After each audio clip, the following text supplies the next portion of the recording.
Chase stopped in his tracks. The weight of his dad's words hung in the air.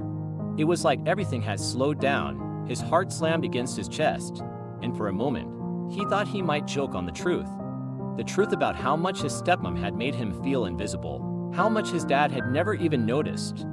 The truth that his stepmom had planned this moment down to the smallest detail.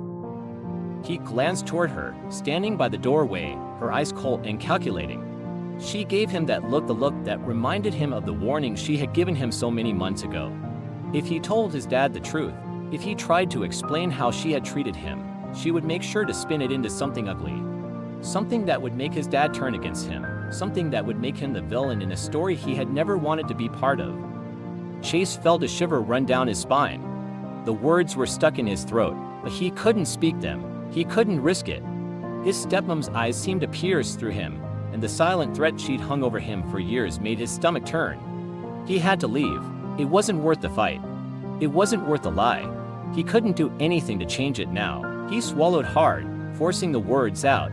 I just need to go, Dad.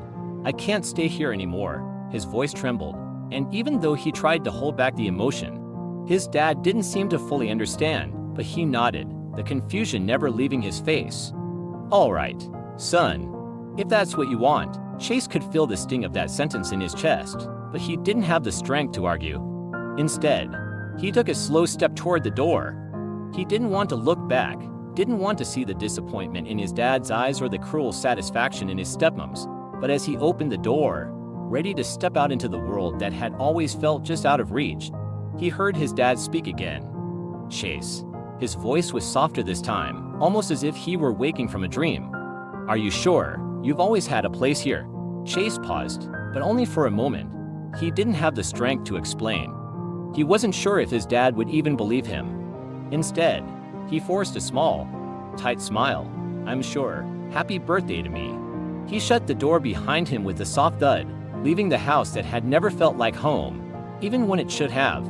As the cool air hit his face, he didn't look back. He wasn't sure what the future held, but he knew one thing for certain: he was finally free. Chase didn't know where he was going, but he knew he had to keep moving. As he walked away from the house, he had no real plan, just a sense of urgency, of survival. The world outside felt bigger and colder than he ever imagined, and yet, somehow, it felt like the first time he'd been truly free. The weight of the basement, the silence of being ignored, was finally lifted off his shoulders.